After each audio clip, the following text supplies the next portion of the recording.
संस्कृत साहित्य के इतिहास करते हुए हम आते हैं गीति काव्य पर।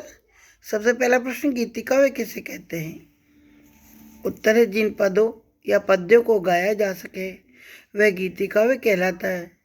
मानव जीवन के किसी एक ही पक्ष का उद्गम अथवा अंतरात्मा के किसी एक ही पटल का चित्रण गीति काव्य का प्रमुख प्रतिपाद्य होता है। जहाँ महाकाव्य में मानव जीवन की समग्रता का प्रसार है, वहीं गीति काव्य में जीवन की एक देशीयता की तन्मयता है। अंग्रेजी में लिरिक्स गीति काव्य के लिए प्रयुक्त होता है। लिरिक पद LYRE से बना है, जिसका अर्थ है वीणा। गेय पद की वीणा वाद्य से संगति होना लिरिक और गेय पद की एकांतता का प्रकट करता है। कालिदास भी ऋतु संहार में गीति को वीणा की सहचरी मानते हैं। गीति काव्य को मुक्तक भी कहा जाता है। इनमें से प्रत्येक पद्य अपने स्वतंत्र रूप में उन्नत व परिष्कृत रूप में एक पूर्ण चित्र प्रस्तुत करता है। इस प्रकार गीति काव्य संस्कृत भारती का परम रमणीय अंग है। यह गीति काव्य प्रबंध के रूप में भी उपलब्ध होता है। यह मुक्तक से अभिप्राय उस काव्य से है जो संदर्भादि बाह्य उपकरणों से मुक्त होकर स्वयं रसपेशल होता है। इसे समझने के लिए बाह्य सामग्री की अपेक्षा नहीं होती। संस्कृत के मुक्तक उन रसभरे मोदकों के समान है जिनके आस्वादन मात्र से सर्दियों का हृदय सद्य परितृप्त हो जाता है। जो आलोचक रस की पुष्टि के लिए प्रबंध काव्य को उत्तम साधन समझते हैं, उन्हें आनंदवर्धन की यह सूक्ति नहीं भूलनी चाहिए। मुक्तिषु हि प्रबंधेषु इव रसबंधाभिनिवेशन कवियों दृश्यन्ते। अर्थात प्रबंध काव्यों के समान मुक्तक काव्य में भी रस के प्रति अनुरक्ति दिखाने वाले कवि लोग देखे जाते हैं। मुक्तक काव्य के सुंदर उदाहरण भर्तृहरि तथा अमरुक के शतक है। प्रबंधात्मक गीति काव्य के दृष्टांत कालिदास का मेघदूत तथा उसी के अनुकरण पर लिखे गए संदेश काव्य। गीति काव्य में मधुर पदावली के साथ संगीत में छंदों का भी प्रयोग किया गया है। इनमें विशेषकर श्रृंगार, नीति, वैराग्य तथा प्राकृतिक दृश्यों के वर्णन प्राप्त होते हैं। यह कोमल भावों की मधुरिमा प्रत्येक रसिक के हृदय के हठात अपनी ओर आकर्षित करती है। इसका कारण यह है कि इन गीति काव्यों का बाह्य रूप जितना अभिराम और सुंदर है, उतना ही सुंदर तथा पेशल इनका अभ्यंतर रूप भी है। इन काव्यों में रमणी का सौंदर्य जितनी सुंदरता तथा स्वाभाविकता के साथ प्रस्फुटित हो पाया, उतना अन्यत्र दुर्लभ सा है। श्रृंगार की भिन्न भिन्न अवस्थाओं का मार्मिक चित्रण इस काव्य की महती विशेषता है। इस प्रकार के काव्य में प्रकृति चित्रण का भी प्रमुख स्थान है। बाह्य प्रकृति तथा अंतः प्रकृति, इन दोनों का परस्पर प्रभाव बड़ी सजीवता के साथ दर्शाया गया है। संयोग तथा वियोग की उभय अवस्थाओं में प्रकृति मानव हृदय पर अपना प्रभाव डालने से विरत नहीं होती। उल्लसित हृदय को प्राकृतिक सौंदर्य दुगुणित कर देता है, परंतु वही दृश्य विषण्ण हृदय के विषाद की रेखा को और भी गाढ़ी बना देता है। इस प्रकार ये गीति काव्य प्राकृतिक दृश्यों के चलचित्रों के समान रसिकों के सामने उपस्थित होकर अपना सौंदर्य दिखलाते हैं। गीति काव्य की कुछ विशेषता है, मैं आपको समझाना चाहूँगी। गीति काव्य में भाव तत्व का प्राधान्य होता है।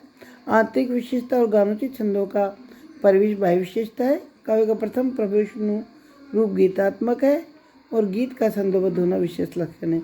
इस गीति काव्य की विशेषताओं को निम्नलिखित बिंदुओं में समेटा जा सकता है। पहला, भाव प्रधानता एवं संगीतमयता। काव्य में जब भाव निधि की अतिशयता होती है तो लोग उसे गा कर हृदयंगम करता है। इस प्रकार भावों को संगीत का परिधान प्राप्त होता है। ऐसे काव्य में क्या हुआ और कैसे हुआ आदि बातों का महत्व नगण्य है। इसमें महाकाव्योचित आख्यान तथा वर्णन दोनों की आवश्यकता ही नहीं रहती। इसमें भाव में अनुभूति की विशेषता होती है। ये संगीत का विषय रहा है। कवि के लिए ऐसी अनुभूति केवल मानव तक सीमित नहीं रहती, उसे तो चराचर में सर्व भावुकता की लहर ही मानस गोचर होती है। दूसरा, छोटे पद्य और पूर्ण चित्र। गीति काव्य की एक प्रमुख विशेषता है कि इसमें अनेक छोटे छोटे उत्तम पद्य होते हैं जो प्रत्येक अपने स्वतंत्र रूप से उन्नत व परिष्कृत रूप में एक पूर्ण चित्र प्रस्तुत करते हैं। उदाहरण, शतकों के पद्यों में कवि यथार्थता की अभिव्यक्ति इसकी दूसरी विशेषता है। इन पद्यों में प्रेम की अनेक मुद्राओं और भावनाओं के एक अंक का वर्णन करके इनमें अनुपम विभिन्नता, समृद्धि और सूक्ष्मता की सिद्धि की गई है। एक पूरे भावत्व स्थिति को एक पद्य में संकुचित करने की आवश्यकता ने वर्णन में काव्य के विचार और भाव में उत्कर्ष, यथार्थ और ओजस्विता ला दी है। चौथी विशेषता, प्रकृति का स्वाभाविक चित्रण। प्रकृति ने मानव को प्रारंभ से प्रभावित किया है। ये मानव सदा उसी प्रकृति की गोद में क्रोड़ में पला, अतः गीतिकाओं में इसका स्वाभाविक और सुंदर वर्णन पाया जाता है। प्रकृति वर्णन में कवि पर्वतों का, वनस्पतियों का, जीव जंतुओं का, झरनों का, पशु पक्षियों का बड़ा सुंदर वर्णन करते हैं। खासकर कमल फूल का, पक्षियों में मयूर, चातक, चकोर, कोकिल, चक्रवाक आदि का वर्णन हमें प्राप्त होता है। पांचवी विशेषता श्रृंगार या नारी सौंदर्य की मार्मिकता। कवि की संकेत साहित्य में श्रृंगार की स्थितियों और भावों का सूक्ष्म चित्रण है। कभी कभी परम सूक्ष्मता और सुंदरता संपन्न चित्रण प्राय रूढ़ी भी हो जाता है। कभी कभी आध्यात्मिक आदर्शों में भी परिणित हो जाता है। कहा जा सकता है कि जहाँ श्रृंगार की भिन्न भिन्न अवस्थाओं का मार्मिक चित्रण इस काव्य की महती विशेषता है, वहीं नारी का सौंदर्य भी इन पद्यों में अत्यंत सुंदरता और स्वाभाविकता के साथ प्रस्फुटित हुआ है। अगला है प्रबोधकता तथा उपदेशात्मकता की प्राप्ति। नीति परक मुक्तकों में सदाचार, राजनीति, परस्पर व्यवहार, सांसारिक कुशलता, धर्म और दर्शन आदि तत्वों पर उपदेशात्मक पद्य हैं। इस प्रकार के प्रबोधक मुक्त विचार की एकता के विस्तार एवं गहनता से परिपूर्ण पाए जाते हैं। अगला है मानवीय भावनाओं का सजीव चित्रण में मिलता है। कुछ गीतिकाओं में जन साधारण की भावनाओं का बड़ा ही मार्मिक विवेचन मिलता है, जिनमें मानवीय भावनाओं का सूक्ष्म, मार्मिक और सजीव चित्र उकेरा गया है। गीतिकाव्य का उद्गम देखिए आप लोग। गीतिकाव्य की उत्पत्ति वैदिक काल में ही हो चुकी थी। वैदिक कवि या ऋषि प्राय गायक थे। उन्होंने अपने आराध्य देवों को गा का प्रसन्न करने की रीति प्रवर्तित की। देवप्रिय गायन को उन्होंने यज्ञ रूप में स्वीकार किया था और अपने गान को स्तुति और साम नाम दिया था। जैमिनी सूत्र के अनुसार गीति शु समाख्या अर्थात गीति ही साम है। वैदिक आर्य अपने आराध्य देव को संबोधित करके उनके प्रति अपने हृदय के भाव को गीतों में उंडेल देते थे।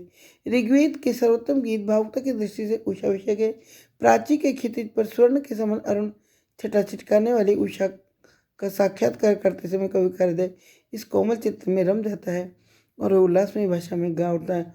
उषो देव्यर्मर्त्या विबाई चंद्ररथा सुंदरतायरयन्ति आत्वा वहन्तु सूयमा स्वस्वा हिरण्यवर्णा प्रतुपजसो ये। अर्थात हे प्रकाशमयी उषा, तुम सोने के रथ पर चढ़कर अमृतशल बनकर चमको। तुम्हारे उदय के समय पक्षीगण सुंदर रश्मि वाणी का उच्चारण करते हैं। सुंदर खेती प्रतिबल से संपन्न घोड़े स्वर्ण वर्णवा तुम्हें वहन कर। देखिए, उषा को अमरणशील होने के लिए कवि कल्पना किए। कवि काव्य सृष्टि का प्रजापति जो अपनी प्रतिभा के बल पर नवीन सौंदर्य में काव्य जगत का निर्माण करता है। कवि में अंतर्दर्शन की सत्ता नितांत आवश्यक है। कवि सुंदर पदार्थ के दर्शन में जब तक अपनी पृथक सत्ता का विसर्जन कर उसे तादाद में स्थापित नहीं कर लेता, तब तक वह भाव में कविता की सृष्टि नहीं कर सकता। वेद के महनी मंत्र, दर्शन तथा वर्णन से संदेशी की वाणी के भव्य उदाहरण है। इनमें उषा के मंत्र काव्य की दृष्टि से नितांत सरस, सहज तथा भव्य भावना से मंडित है। उषा को देखकर प्रत्येक भाव के हृदय में कोमल भावना का उदय होता है। उषा मानव के रूप में कवि हृदय के नितांत पास आती है। वे हमारे हृदय में कौतुक या विस्मय के साथ साथ घनिष्ठता भी जागृत कर देती है। इसलिए उषा कभी कुमारी के रूप में, कभी गृहिणी के रूप में, कभी माता के रूप में दिखाई पड़ती है। ये था गीतिकाव्य का उद्भव और गीतिकाव्य का विकास किस प्रकार। देखिए, ऋग्वेद के युग से लेकर गीतों की रचना का अभ्यास सदा रहा है। सामवेद गीतों का ही वेद है। अथर्ववेद में गीत शैली का परिपोषण हुआ है। अथर्ववेद का पृथ्वी सूक्त सर्वोत्तम गीतिकाव्यों में से रामायण, महाभारत, पुराण इतिहासों में गीतों को विविध रूप प्राप्त होते हैं। सीता के वियोग में राम का रुदन, दमयंती अंधल के वियोग में विलाप गीति तत्व के प्रसिद्ध उदाहरण है। महाभारत में भगवत गीता तत्कालीन गीतिकाव्य का एक अन्यतम रूप है।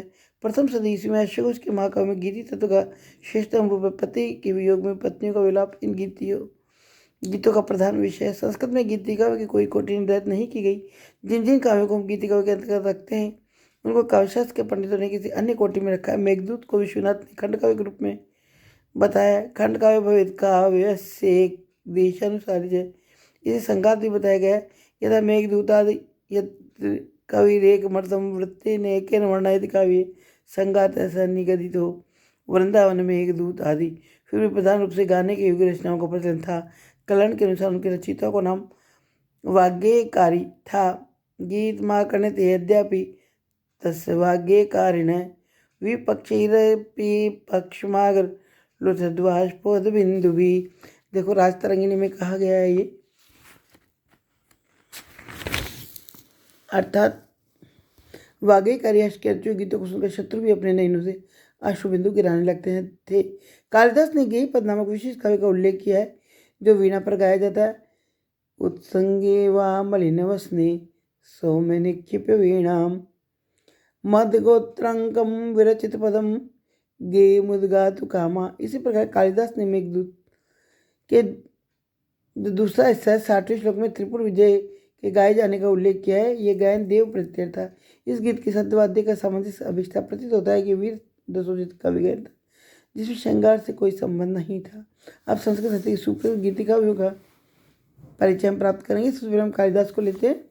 देखिए कालिदास का परिचय समय, कालिदास के बिना संस्कृत साहित्य अधूरा है। यद्यपि इनका पारिवारिक परिचय प्राप्त नहीं होता, तथापि इनके माता पिता, गुरु, स्त्री, पत्नीवाद आदि विषय में तनिक भी कहीं से हमें ज्ञात नहीं हुआ, किंतु इस जानकारी के अभाव में भी इनके महत्व पर कोई आँच नहीं आती।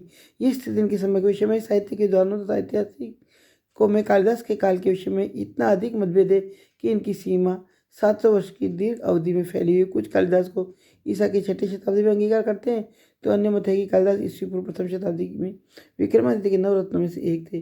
कई समालोचक कालिदास को 4वीं सदी ईस्वी में मानने के पक्षधर है। फिर भी करती है अर्थात कालिदास की गीतिकाव्य हम देखते हैं। महाकवि कालिदास अनुपम प्रतिभा के धनी थे। उनकी लेखनी से न केवल सुप्रसिद्ध महाकाव्य नाटक ही निकले, अभी तो उसे सर्वश्रेष्ठ गीतिकाव्य के सृजन करने का भी श्रेय प्राप्त है। कालिदास ने 2 सुप्रसिद्ध गीतिकाव्यों का निर्माण किया। पहला ऋतु संहार एवं दूसरा मेघदूत। ऋतु संहार कालिदास रचित 6 सर्गों का लघु काव्य है, जिसके प्रत्येक सर्ग में एक ऋतु का वर्णन है। इसमें कवि ने ऋतुओं का मनोरम वर्णन उद्दीपन रूप में किया है। कालिदास के प्रथम काव्य कृति में, जिसमें महाकवि ने अन्य काव्यों में उपलब्ध होने वाली उच्चाशित अभिव्यक्ति की चारुता के दर्शन नहीं होते, अपनी प्रिया को संबोधित करते हुए 6 ऋतुओं का वर्णन किया है। ऋतु संहार का प्रारंभ ग्रीष्म की प्रचंडता का वर्णन हुआ है और समाप्ति हुई वसंत की मादकता में। प्रत्येक सर्ग में 16 से 28 तक की श्लोक संख्या प्राप्त होती है। ऋतु संहार की भाषा सरल एवं बुद्धगम है तथा शैली में प्रसाद गुण की छटा प्रदर्शित हुई है। वत्स भट्टी के ग्रंथ में ऋतु संहार के 2 श्लोक उद्धृत है एवं इसने इनकी उपमाएं ग्रहण किए। 6 ऋतुओं के वर्णन में कवि ने केवल बाह्य रूप का ही चित्रण नहीं किया है, अभी तो अपनी सूक्ष्म निरीक्षण शक्ति का प्रदर्शन करते हुए प्रत्येक ऋतु की विशेषताओं का भी अंकन किया है। दूसरा है गीतिका मेघदूत।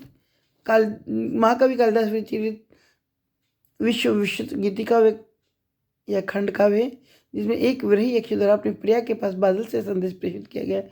वियोग विधुरा कांता के पास मेघ द्वारा प्रेम संदेश भेजना कवि की मौलिक कल्पना का परिचय है। पुस्तक पूर्व एवं उत्तर मेघ के रूप में 2 भागों में विभाजित है तथा इनमें श्लोकों की संख्या 63 और 52 कुल 115 है। मेघदूत में गीतिकाव्य खंड काव्य दोनों के ही तत्व है, अतः विद्वानों ने इसे गीति प्रधान खंड काव्य कहा है। इसमें विरही यक्ष के व्यक्तिगत सुख दुख की भावनाओं का प्राधान्य एवं खंड काव्य के लिए अपेक्षित कथा वस्तु की क्षीणता दिखाई पड़ती, इसे व्यक्ति प्रधान काव्य कहा जा सकता है। मेघदूत की कथा वस्तु इस प्रकार है। धनाधीश कुबेर ने अपने एक यक्ष सेवक को कर्तव्यच्युत होने के कारण 1 वर्ष के लिए अलकापुर से निर्वासित कर दिया है। जब कुबेर द्वारा अभिषिक्त होकर अपनी नवविवाहिता वधु से दूर हो जाता है और भारत के दक्षिणांचल में अवस्थित रामगिरी पर्वत के पास जाकर अपना निवास बनाता है। वह स्थान जनक कन्या के स्नान से पवन तथा रुद्राक्ष की छाया से वह अवधि काल की दुर्दिन घड़ियों को वेदना जर्जित होकर गिरने लगता है। 8 मास व्यतीत हो जाने पर वर्षा ऋतु के आगमन से उसके प्रेम कातर हृदय में उसके प्राण प्रिय के प्रति हरि उठती है और वह मेघ के द्वारा अपनी कांता के पास प्रणय संदेश भेजता है। प्रिया के वियोग में रोते रोते उसका शरीर सूख कर खट्टा हो जाता है और कुछ क्रश हो जाने के कारण उसके हाथ का कंगन गिर जाता है। आषाढ़ के प्रथम दिन पहाड़ की चोटी पर बादल को खेलते हुए देखकर उसके अंतर वेदना उद्वेलित हो उठती है और वह मेघ से संदेश भेजने को उद्यत हो जाता है। कामार्थ एक चेतन अचेतन का भेदभाव भी नहीं रख पाता। वह 3 नूतन कुटित पुष्प के द्वारा मेघ को अर्घ्य देकर उसका स्वागत करता है तथा उसकी प्रशंसा करते उसे इंद्र का प्राकृतिक पुरुष एवं काम रूप कहता है। इसी प्रसंग में कवि ने रामगिरी से लेकर अलकापुर तक के भाग का अत्यंत सरल भौगोलिक चित्र प्रस्तुत किया है। इस उसमें कवि मार्गवर्ती स्थलों, नदियों, प्रसिद्ध नगरियों का भी रसयुक्त वर्णन करता है। इस रूप में पूर्व मेघ की समाप्ति हो जाती है। उत्तर में वियोगी यक्ष का संदेश कथन अत्यंत हृदय द्रावक एवं प्रेमिल बहुत से पूर्ण है। इसके प्रारंभ से अंत तक यौवन के विलासों की कल्पना सिंचित है तथा उसमें निहित वियोग का मधुराग हमारी हृदयतंत्र के तार को स्पंदित कर देता है। वियोगिनी यक्ष पत्नी के यथार्थ चित्र को अंकित कर उसके जीवन की करुण गाथा को अभिव्यक्ति दी गई है। देखिए एक श्लोक। उत्संगे वा मलिन वसने सौम्य निक्षिप्य वीणाम मद्गोत्रंकम विरचित पदम गेमुद्घातु कामा तंत्री मद नैन सलिली सारयित्वा कथंजित भूयो भूये स्वयमपि कृताम मूर्छिणाम विस्मरंती। अर्थात हे सुमे फिर मलिन वस्त्र पहने हुए, गोद में वीणा रखकर, नेत्रों के जल से भीगे हुए तंतों को किसी तरह ठीक ठीक करके मेरे नामांकित पद को गाने की इच्छा से संगीत में वह अपनी बनाई स्वर विधि को बोलती हुई दिखाई पड़ेगी। अपनी प्रेयसी का वर्णन इस प्रकार मेघ कर रहा है मेघ से अपने प्रेयसी का वर्णन यक्ष कर रहा है। अर्थात हे सौम्य फिर मलिन वस्त्र पहने हुए किस प्रकार से मुझे याद करती हुई दिखी, इसका वर्णन करता है।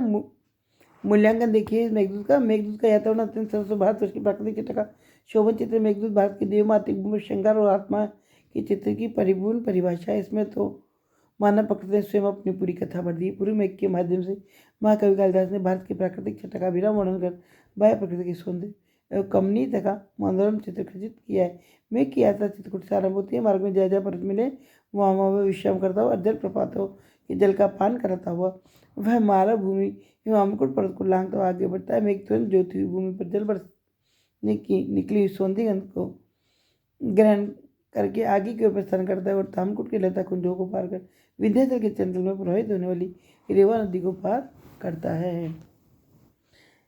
मेघदूत में प्रकृति के अत्यंत सचित और स्वतः संवेद चित्र प्राप्त होते हैं, जिन्हें ऋग्वेद और रामायण के प्रकृति वर्णन की क्षमता में रखा जा सकता है। इसमें सुख दुख विरह संयोग एवं प्रणय पीड़ा का अत्यंत सूक्ष्म यथार्थ चित्र अंकित किया गया और उसे व्यक्त करने के लिए व्यंजक एवं मधुर भाषा प्रयुक्त हुई है। मेघदूत में अनेक मंजिल भावों का सन्निवेश कर बीच बीच में मोहरों वाक्य के अर्थांत दृष्टांत अलंकारों का प्रयोग कर भाषा को स्पष्ट और सरल बना दिया है। इसमें कवि की शास्त्रीय दक्षता तथा विचारों की परिपक्वता भी प्रदर्शित होती है। कवि ने वाल्मीकि के प्रकृति चित्रण के रूप को मेघदूत में विकसित किया तथा एक भूगोल विदेवरस की कवि के समन्वित व्यक्तित्व कर भौगोलिक तथा रस शास्त्रीय अध्ययन भी इसमें प्रस्तुत किया है। कवि के सांस्कृतिक प्रौढ़ कारण मेघदूत की भाषा में गांधीर्य का निखार दिखाई पड़ता है तथा इसमें कथानक का आधार स्वल्प है, वह केवल कवि की अनुभूति एवं अभिव्यक्ति का आधार मात्र है।